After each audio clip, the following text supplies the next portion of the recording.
खोर्धा जिलार निराकारपुर निकटस्थ डिया ग्राम अवस्थित श्री श्री कपिलेश्वर देव शैवपीठ में पवित्र जागर अवसर में भव्य क्षीरसागर अनुष्ठान श्रद्धा और भक्ति भाव में आयोजित होती 22 देश जादव महासंघ पक्षर प्राय 5000 लिटर क्षीर महाप्रभु निकट में समर्पण कर अवसर एक विराट शोभायात्रा आयोजन कर मुंडे क्षीर घट बोही जादव संप्रदायर भक्त मैंने भजन कीर्तन और हरिबोल ध्वनि मंदिर परिसर को पहुंची घंट घंटार बाद और भक्तिमय परिवेश समग्र अंचल ध्वनित हो जाता।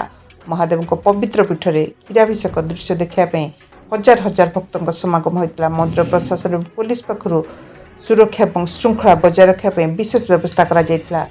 धार्मिक अनुष्ठान अंचल आध्यात्मिक उत्साह सृष्टि करता बेले भक्त मान असीम आनंद और भक्तिभाव प्रकाश कर गोमाता मानकर आरोग्य और गोमाता मानकर सुरक्षा और संसार मंगल कामना करी जादव महासंघ पक्षर क्षीरसागर उत्सव करथांती।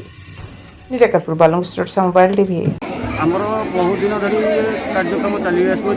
आम यादव समाज सबू संसार सुख पाई संसार शांति पाई गोमाता रक्षापी आम क्षीरसागर अनुष्ठान केते खुशी अच्छा बहुत खुशी।